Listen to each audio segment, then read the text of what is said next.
Assalamualaikum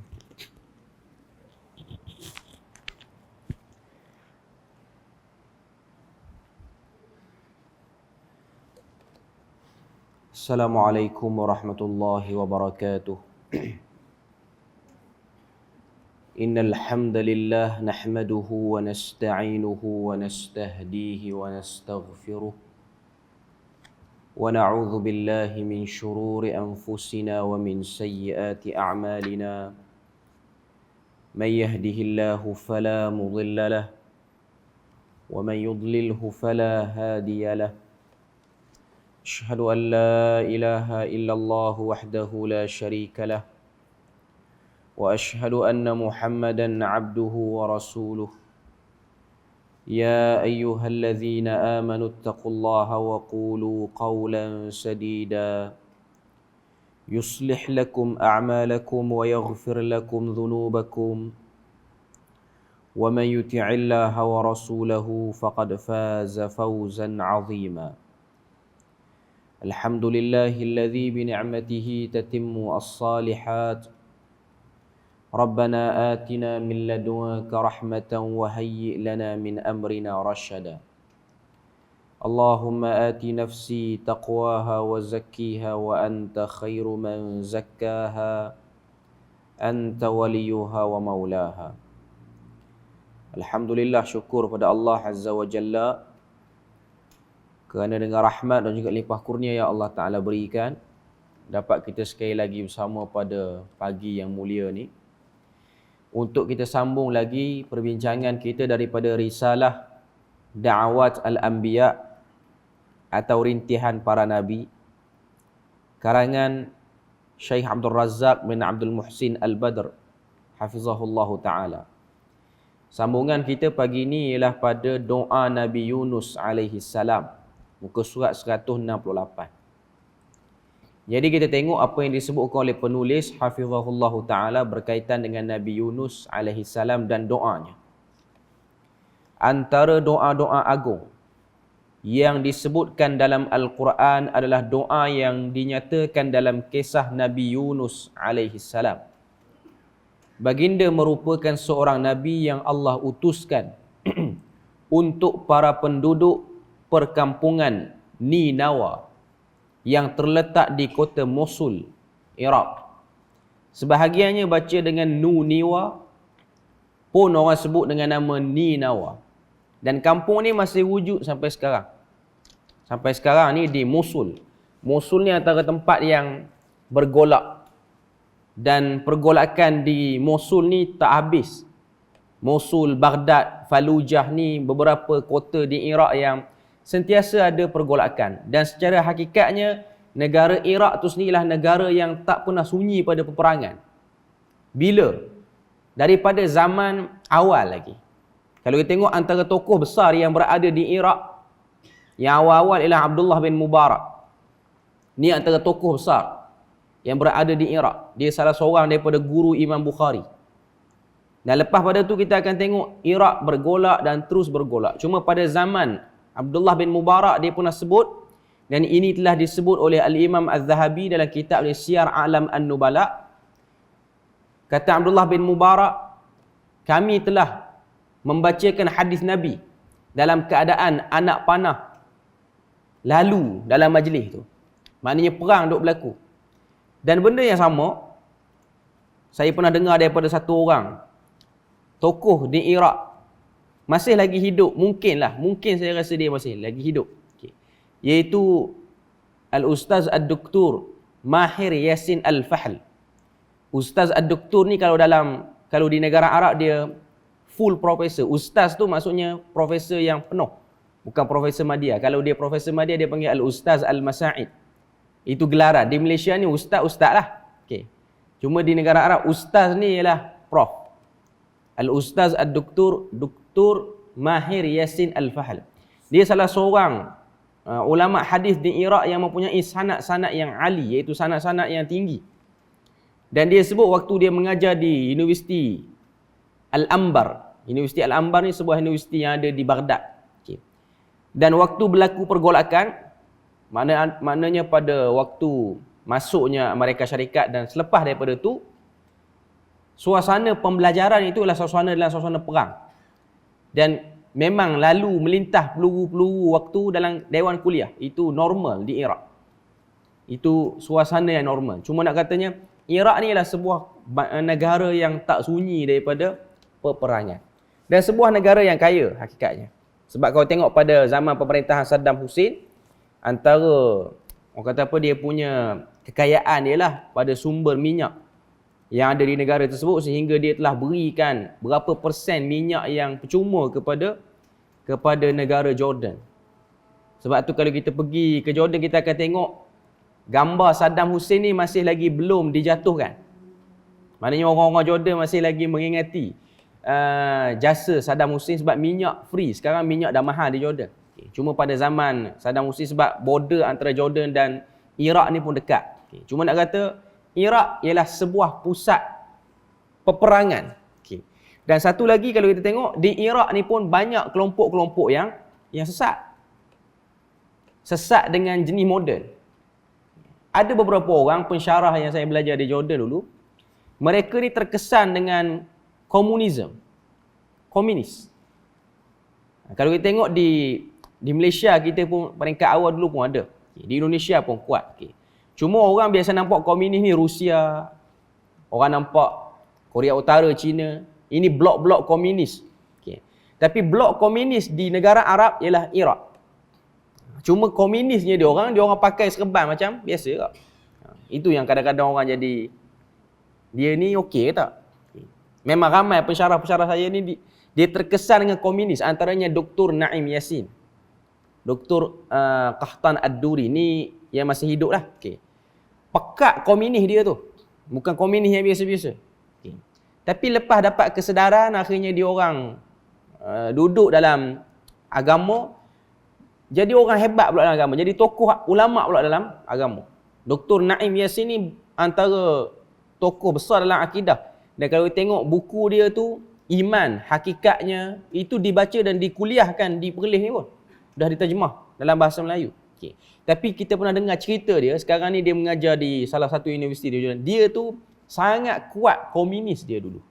Cuma nak katanya, Iraq benda-benda macam tu kita tak pelik. Dan satu lagi di Iraq ni ialah tempat penghasilan hadis palsu yang terbesar pada zaman dulu.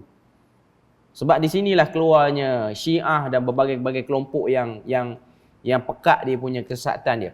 Cuma negara Iraq tak sunyi daripada siri cerita para ulama, siri peperangan, cerita para nabi. Dan antaranya ialah Nabi Yunus alaihissalam yang berada di Ninawa ataupun Nuniwa.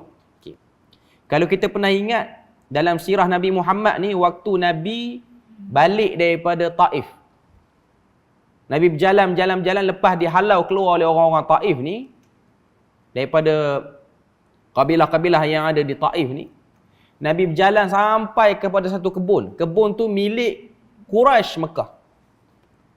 Bila mana Nabi lalu dalam kebun tu, pemilik tu, Quraisy tu, dua orang adik-beradik tu, dia biarkan Nabi lalu dan berehat di dalam kebun tu. Walaupun dia pun antara yang lawan Nabi di Mekah. Bila mana dia tengok Nabi duduk berehat, dia kata kepada hamba yang jaga kebun anggur dan juga tamar tu, kamu pergi hidangkan kepada lelaki yang sedang berehat tu anggur. Maknanya letak dalam satu bekas, bagi. Hamba ini ialah satu orang lelaki yang bernama Addas. Riwayat sebut. Bila mana dia bawa sedulang anggur letak depan Nabi, maka dia tawarkan Nabi makan. Dia tengok sebelum Nabi makan, Nabi sebut Bismillah. Nabi baca Bismillah dengan nama Allah. Jadi dia pun kata, aku tak pernah dengar orang sebut bacaan ini waktu nak makan, melainkan orang di kampung aku. Nabi pun tanya, kamu kampung mana? Dia pun kata, aku berasal daripada Ninawa. Hamba tu. Hamba yang bekerja kepada Quraisy Mekah. Dia Addas nama dia. Maka Nabi pun kata, Ninawa itu ialah kampung saudaraku Yunus bin Matta. Iaitu Nabi Yunus alaihissalam. Jadi sebab tu para ulama' dia ijma' pada tempat asal Nabi Yunus. Dan Ninawa ni dia kawasan pinggir pantai. Kawasan pinggir pantai. Jadi sebab itulah kalau tengok kebanyakan para ulama' kalau sebut cerita Nabi Yunus, Dia akan sebut tentang Ninawa yang berada di Mosul, Iraq hari ini. Okay. Kita tengok apa lagi yang disebut oleh penulis. Dia kata, baginda menyeru mereka untuk mengesakan Allah. Namun mereka enggan dan berterusan dalam kekufuran mereka. Baginda mengancam mereka dengan azab yang bakal menimpa mereka. Kemudian baginda keluar meninggalkan kaum baginda dalam keadaan marah sebelum Allah menyuruh baginda berbuat demikian. Maknanya Nabi Yunus AS, cerita dakwah dia taklah terperinci sangat dalam Al-Quran. Cerita Nabi Yunus ni lah cerita ujung dah dalam Al-Quran.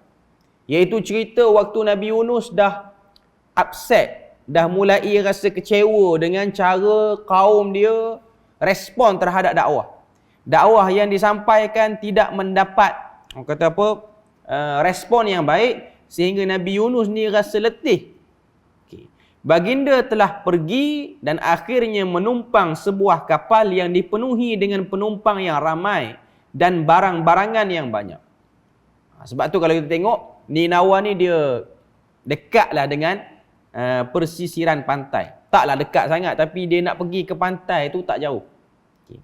Jadi Nabi Yunus yang kecewa ni, dia pun nak melarikan diri. Dia nak melarikan diri. Okay. Akhirnya pergilah dia tumpang sebuah kapal. Kapal tu lebih muatan. Pada zahirnya kapal tu dah lebih muatan.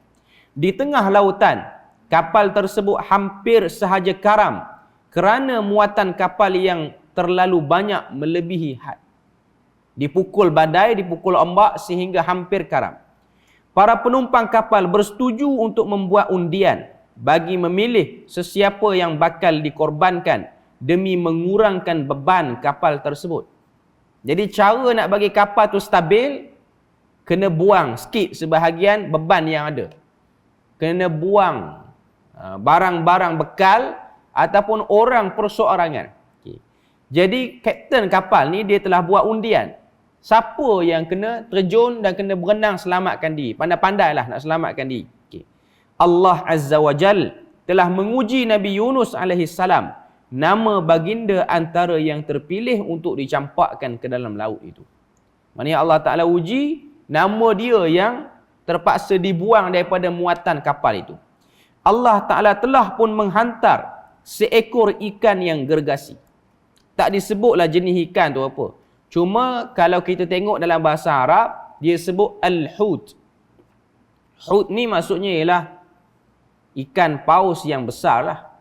Itu dalam bahasa Arab. Ikan paus yang besar. Ikan paus ni dia macam-macam jenis lah. Dia kena tanya orang dalam bidang maritim, dia tahu. Okay.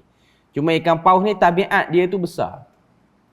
Dia ada yang taklah besar sangat. Tapi bila mana sebut ikan paus ni, ialah ikan yang besar.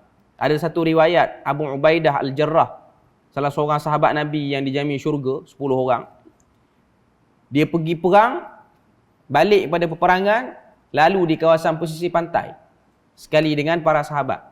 Lapar. Lapar yang terlampau lapar. Sebab tak ada bekalan makanan dah terputus. Akhirnya tengok satu bangkai ikan paus yang tersadai, dia orang makan sampai 3 hari tak habis makan. Maknanya nak kata, benda tu boleh makan lah. Okay. Cuma, mungkin orang dia tengok ikan tu besar sangat, dia tak gamak nak makan. Ada orang dia suka ikan kecil-kecil je. Cuma nak katanya, ikan paus tu ada cerita dia, selain pada cerita Nabi Yunus ni, ialah cerita Abu Ubaidah Al-Jarrah. Okay. Allah Ta'ala telah menghantar seekor ikan gergasi, lalu menelan Nabi Yunus AS. Dan Allah telah memberi ilham kepada ikan tersebut untuk tidak mengunyah daging dan merenyukkan tulang baginda. Bahkan hanya menelan sahaja sebagai penjara untuk baginda. Riwayat-riwayat Israiliyat, dia cerita Israiliyat ni boleh terima tak boleh terima, tapi kita tengoklah, kita cerita, tapi taklah semuanya tepat. Dikatakan luas dalam perut ikan paus ataupun ikan nun itu. Disebut dalam setengah-setengah riwayat, dia kata ikan nun. Dalam Quran pun sebut wazan nuni izzahaba, iaitu ikan nun. Okay. Bila mana dia sebut luasnya, sehingga Nabi Yunus ni dia boleh duduk dan berfikir macam duduk dalam rumah. Luas. Okay. Tapi yang pastinya lah, riwayat-riwayat yang jelas menunjukkan keadaan Nabi Yunus tu sempit dalam tu. Sempit dan gelap. Kalau duduk dalam rumah ni selesa betul dalam perut ikan tu. Okay. Jadi riwayat-riwayat seperti ini hanya riwayat yang kata apa, yang divert, yang arahkan kita ke arah lain. Nak tengok cerita Nabi Yunus ni bukan cerita saiz ikan, jenis ikan. Tapi nak tengok cerita orang kecewa, cuba nak lepaskan kekecewaan dia dengan cara yang silap. Okay. Jadi Allah Ta'ala ilhamkan. Ilham sini ialah ilham yang Allah Ta'ala beri kepada mana-mana haiwan lain pun. Dalam surah An-Nahl, surah An-Nahl ni ialah surah yang berkaitan dengan lebah. Okay. Allah Ta'ala sebut, wa auha ilan nahli anittakhidhi minal jibali buyuta. Dan kami wahyukan kepada lebah untuk pergi ke gunung lalu membuat sarang di gunung. Okay. Perkataan auha maksudnya beri wahyu. Adakah diberi wahyu kepada serangga, binatang macam Allah Ta'ala beri wahyu kepada Nabi-Nabi dan Rasul? Tak. Wahyu-wahyu itu disebut sebagai ilham. Seperti mana anak kecil, bila mana dia lapar, dia akan nak menyusu dan dia pandai menyusu tu. Itu dia panggil ilham yang Allah Ta'ala beri. Semua dapat. Cuma dalam Al-Quran sebut, wa auha ilan nahli. Kami beri wahyu kepada lebah untuk pergi ke gunung dan membuat sarang. Sebab tabiat negara Arab ni, dia punya lebah akan buat sarang di kawasan bukit dan pergunungan. Sebab sana pokok tak banyak. Adalah pokok tapi tak banyak. Orang kita biasa beli madu daripada negara Arab ni, madu sidir. Madu sidir, sidir tu pokok bidara. Sidir dalam bahasa Arab maksudnya pokok bidara. Okay. Saya pernah tengok tempat penghasilan madu sidir ni. Saya nak cerita pada tuan-tuan sikit lah. Bukan nak kata jangan beli, nak kata madu mana-mana pun okey je. Okay. Madu sidir ni dia ada satu tempat, Wadi Sidir di Yaman. Luas tempat tu. Tempat tu antara lembah yang subur di Yaman. Banyak pokok-pokok bidara. Pokok bidara di sana dia jenis rimbun dan orang boleh berteduh. Macam ada satu teduhan yang besar. Okay. Kita tengok di pokok sidir tu, yang orang-orang duk jual ni lah. Madu sidir apa semua ni. Okay. Tabiat lebah di negara Arab ni, dia tak pergi ke pokok. Dia pergi ke bukit dulu. Itu tabiat dia. Okay. Jadi, macam mana yang kata duduk madu sidir tu? Okay. Dia bawa satu lori, dalam lori tu dia ada bekas yang ada sarang lebah. Maknanya lebah duk ada dalam tu. Okay. Sampai dekat kawasan wadi lembah sidir tu, dia buka kata apa, sarang tu, dan akhirnya lebah pergi dekat pokok tu. Maknanya bukan lebah tu duduk situ. Lebah tu diarahkan untuk pergi ke situ. Madunya asli, madunya okey. Memang orang Arab dia percaya kalau binatang yang ambil dan duduk bertenggek di pokok sidir ni, dia ada kelebihan yang banyak. Sebab tu susu unta, yang mana unta tu makan daun sidir, dia lebih mahal berbanding susu unta yang makan kuk suka hati apa-apa saja pokok dia. Okay. Cuma nak katanya dia punya tabiat tu bukan dia pergi situ. Beza dengan iklim kita. Iklim kita memang lebah dia pergi pada pokok. Memang kawasan kita banyak pokok pun. Itu sebab tu ada orang dia jual tualang lagi mahal pada biasa apa semua. Tapi point dia lah, lebah sama dia punya, adalah beza kualiti dia tu. Cuma dia pergi ke pokok dan dia pergi ke tempat tu, dia bergantung kepada kawasan tu lah. Cuma kalau kita tengok sekarang ni orang jual madu, orang jual aiskrim siap boleh letak sarang dia. Sarang dia tu sekarang dah ada sarang yang tiruan pun. Bukan sarang yang betul. Okay. Sarang tu dia rasa je manis, tak ada apa-apa khasiat pun. Cuma nak kata nak dapat sarang tu, nak boleh letak dalam makanan ni, dia bukan proses yang mudah lah. Tuan-tuan boleh tanya orang yang ambil madu ni. Cuma kalau yang orang jual aiskrim yang boleh letak madu tu dan orang kata ada sarang, sarang tu bukan sarang betul. Dia tak ada kesan dari segi kesihatan. Saya ada tanya sebahagian orang lah. Orang-orang yang pakar lagi. Cuma dia just manis je. Manis saja. Cuma benda tu dibuat dalam bentuk sintetik. Maknanya madu yang lebah, sarang lebah buatan. Dia bukan asli. Okay. Cuma nak katanya Allah Ta'ala sebut diwahyukan. Macam juga ikan Nuh ni dia diwahyukan. Tapi wahyu sini bukan wahyu para Nabi lah. Muka surat 169, Allah Ta'ala menggambarkan situasi dengan firman-Nya, iaitu dalam surah As-Saffat ayat 139 hingga 144.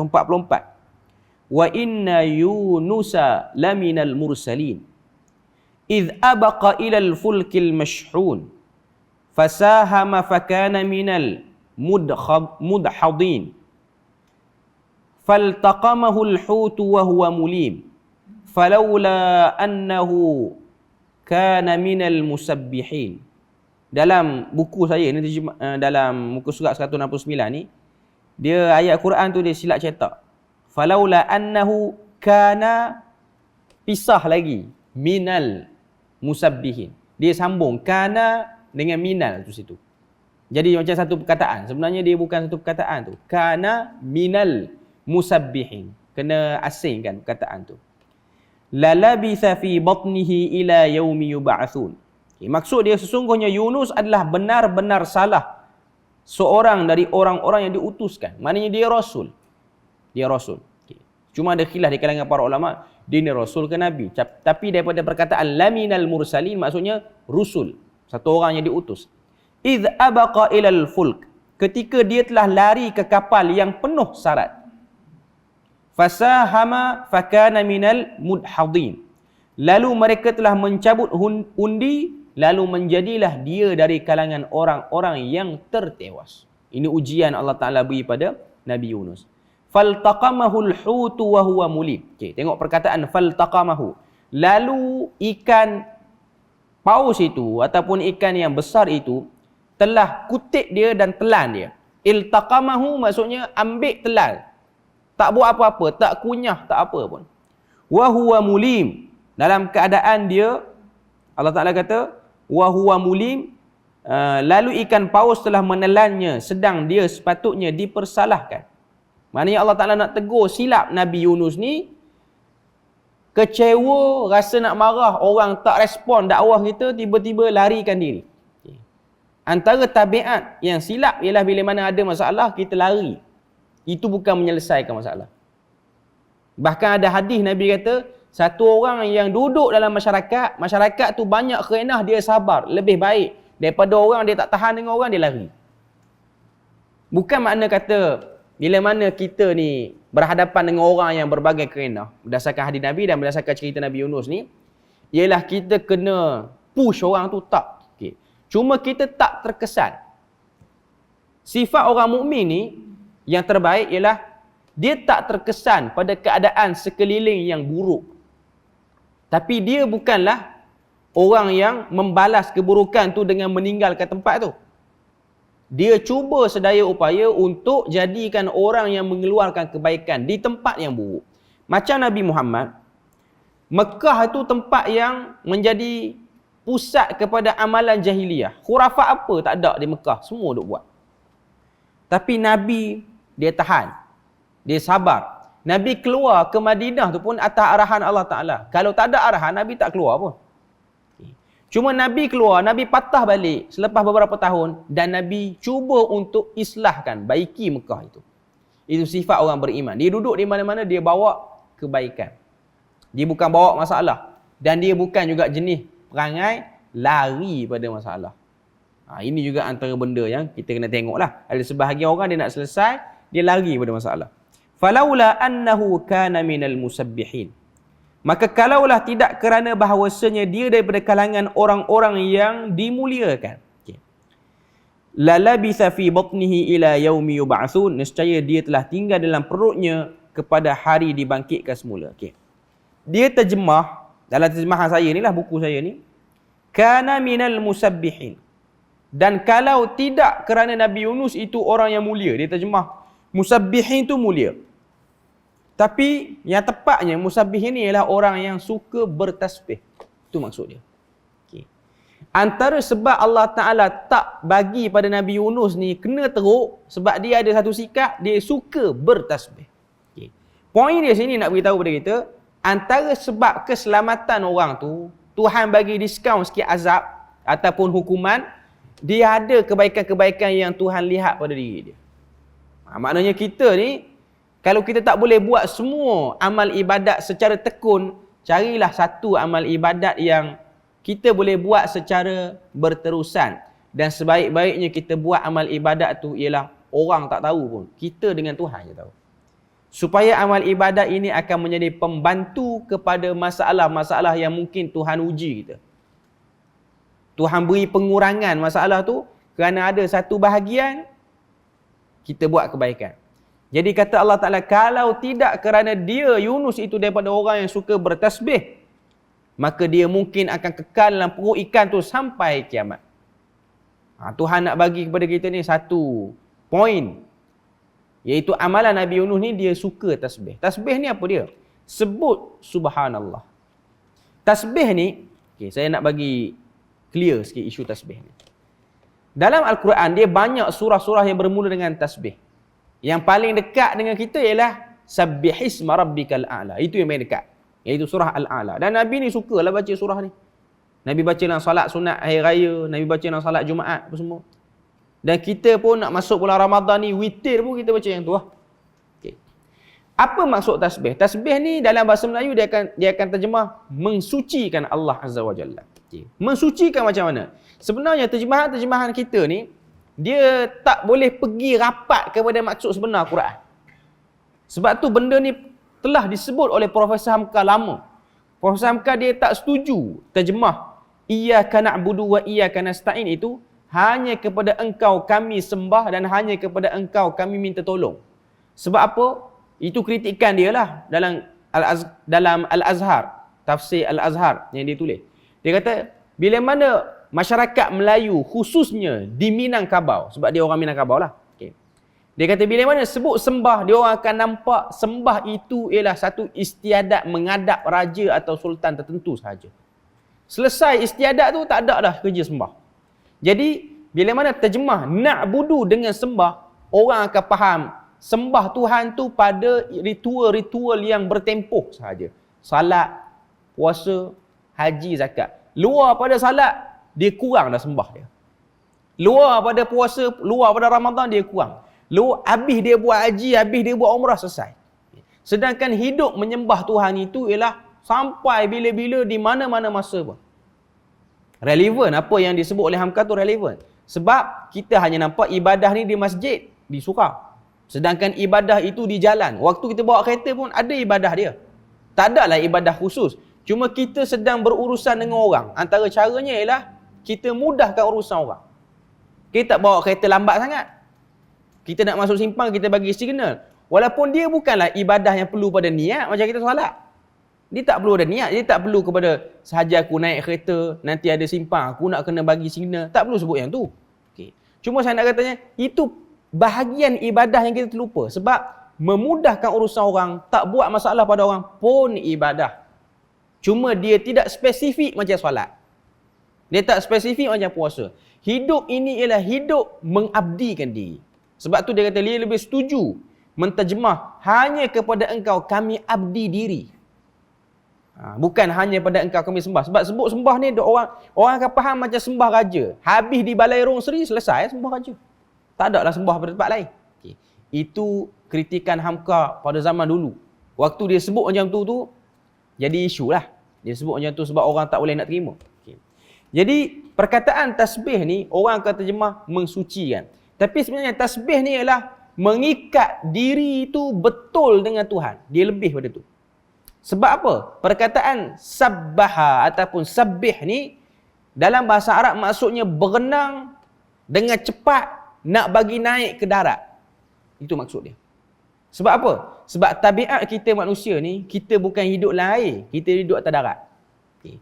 Jadi bila mana kita duduk dalam air tu, kita nak cepat. Kita nak cepat keluar dan akhirnya kita nak naik ke darat sebab kehidupan di darat itu lebih sesuai berbanding kehidupan kita dengan air tu. Okay.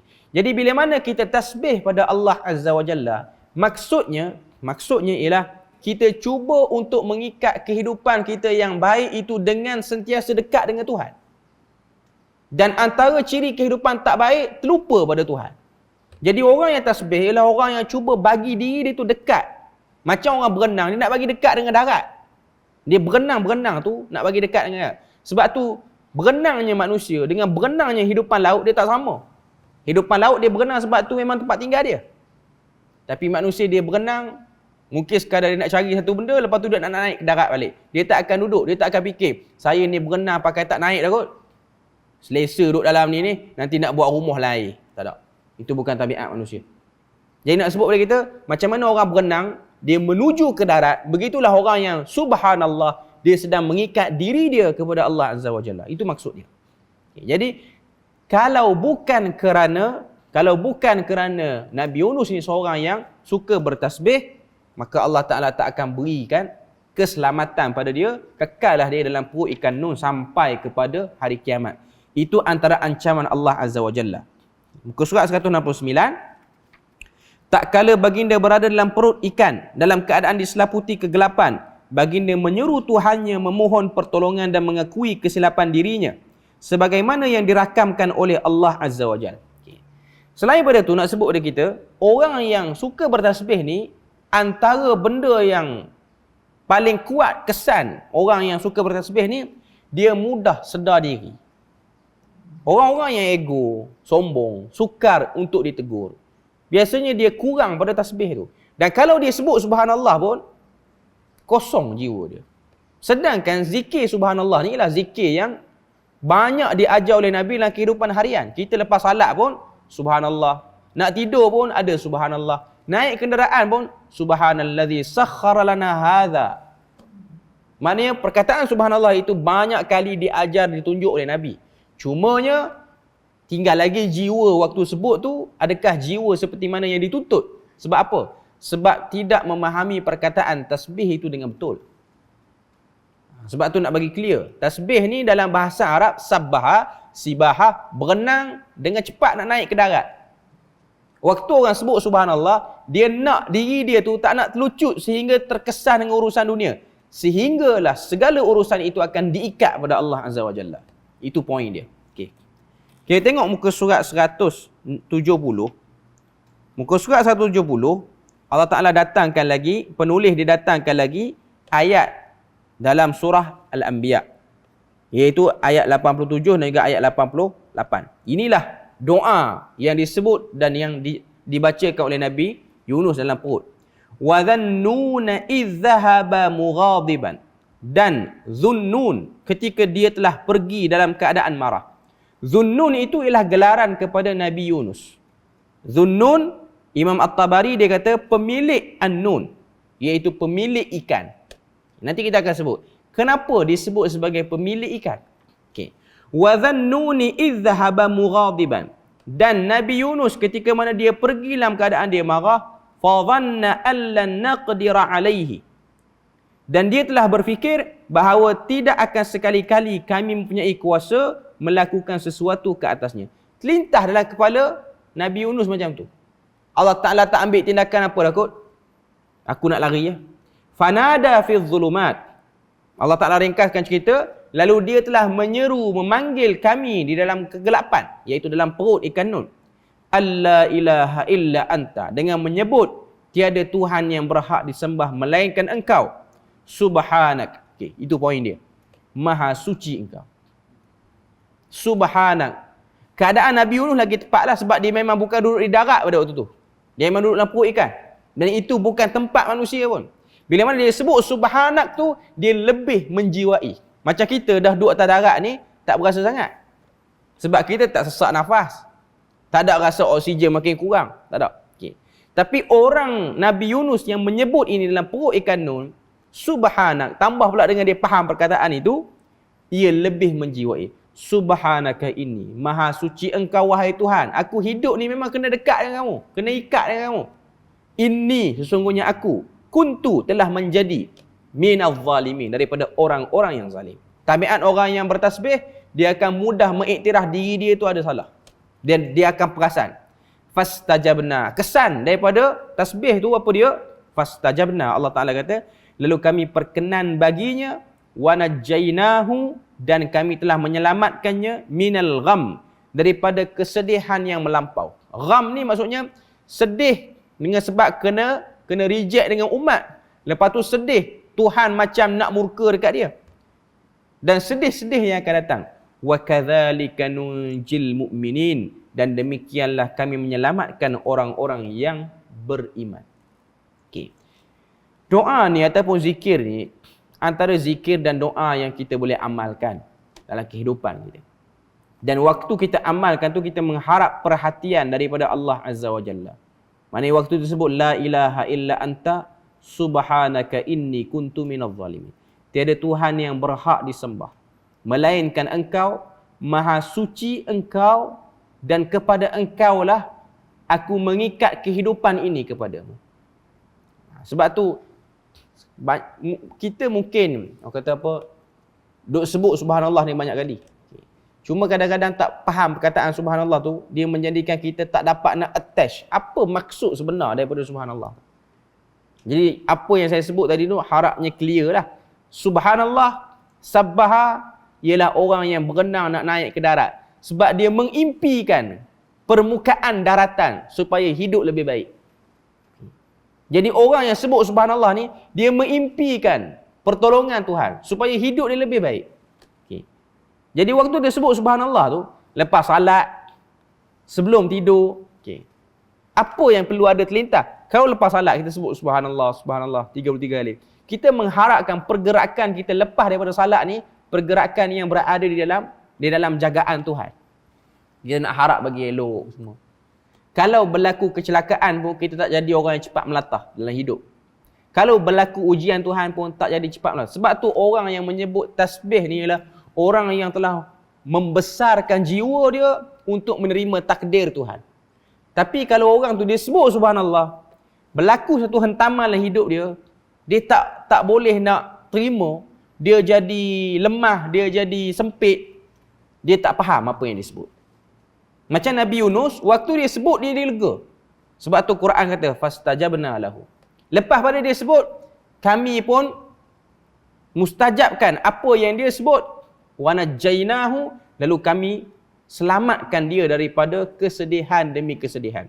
Al-gham ni maksudnya tenggelam di dasar laut dan tenggelam dalam kesedihan demi kesedihan. Jadi kalau kita yakin dengan apa yang disebutkan dalam Al-Quran, dan kita yakin dan kita faham apa yang telah diucapkan oleh Nabi Yunus, kita akan nampak bahawasanya ucapan tasbih bukan ucapan main-main. Ia ada sumber kekuatan pada manusia. Tapi kalau kita sebutlah keadaan kita lalai dan tak faham, maka kita akan rasa ianya hanya sekadar sebutan untuk dapat pahala. Tapi kita tak nampak di mana sumber kekuatan. Sebab tu Nabi kata dalam satu hadis riwayat Tirmizi, beza orang yang berzikir dengan orang tak berzikir ni ialah seperti mana orang hidup dengan orang mati. Orang tu hidup, tapi dia macam orang mati kalau dia tak berzikir. Sebab apa? Berlaku masalah, dia jatuh, dia lemah, dia tak boleh nak bangun. Saya selalu sebut benda ni. Ada orang dia takut dengan ujian hidup. Dia keluar rumah, dia sepak batu. Tak keluar rumah seminggu, takut nak berjalan. Sepak batu ya. Tapi ada orang yang Allah Ta'ala beri kekuatan. Dia cuba dijatuhkan oleh ratusan manusia. Dia keluar macam biasa, makan macam biasa. Kekuatan yang ada pada diri dia kerana cara dia berzikir dan dia faham apa yang dia berzikir. Ada orang dia kalut nak berzikir banyak tapi dia tak faham apa yang dia berzikir. Tapi yang diajar dalam Al-Quran ialah memahami zikir dan sedar di mana kita perlu terhadap zikir itu. Okay. Jadi setiap zikir ni dia ada fadilat-fadilat tertentu. Okay. Cuma poin dia ialah nak kena faham kenapa kita ucapkan dan apa kesan dia terhadap ucapan itu. Kita nak apa? Tahmid apa? Fungsi dia dan apa yang kita nak daripada tahmid itu. Dan apa yang Tuhan dambakan daripada hamba yang sebut tahmid, tasbih dan lain-lain. Cuma masa kita tak panjang kita nak sebut ni. Cuma saya sebut sikit yang subhanallah ni. Waktu kita sebut tu kita akan nampak bagaimana Tuhan akan memberi pertolongan. Sebab tu cerita Nabi Yunus ni cerita yang besar. Sebab ujian Nabi Yunus ni lah ujian kecelakaan selepas kecewa. Ada orang dia kecewa, dia jatuh, dia pilih untuk mencelakakan diri. Dan mencelakakan diri itu bukan pilihan yang betul. Cuma antara sebab Tuhan beri diskaun pada Nabi Yunus ni kerana dia masih lagi ada bahagian daripada orang yang suka bertasbih. Dia ada macam-macam lah. Dalam Al-Quran Allah Ta'ala sebut wabil asharihum yastaghfirun. Pada waktu sahur mereka itu berada dalam keadaan beristighfar. Sebab tu istighfar dia ada benda lain pula lah. Okay, cuma saya nak sebutnya lah, dalam bab doa para Nabi ni, kita jangan nampak buku ni dia nak cakap tentang doa je. Dia juga bercakap tentang macam mana kaifiat dan macam mana konsekuensi, kesan daripada zikir itu. Sebab doa dan zikir ni dia rapat, dia duduk sekali. Al-azkar wal-ad'iyah, dia duduk pada satu kedudukan. Waktu kita berzikir pun kita mengharapkan sesuatu. Walaupun kita tak ada lah angkat tangan apa semua. Cuma nak sebut pada kita bahawasanya zikir dan doa itu perlu difahami. Sebab tu antara contoh yang paling terbaik ialah ambil daripada cerita para Nabi dan juga para Rasul yang terdahulu. Okay. Jadi saya rasa kita berpada situ je untuk doa Nabi Yunus. InsyaAllah kita akan pada kali yang akan datang kita akan masuk doa Nabi Musa. Dan mungkin saya akan tambah sikit lagi lah bab doa Nabi Yunus, sebab tengok ada beberapa aspek yang ditekankan oleh penulis hafizahullah ta'ala. Cuma setakat tu saja untuk pagi ni. Moga Allah Ta'ala beri rahmat dan berkat. Subhanakallahumma wa bihamdik. Asyhadu an la ilaha illa anta wa astaghfiruka wa atubu ilaik. Wassalamualaikum warahmatullahi wabarakatuh.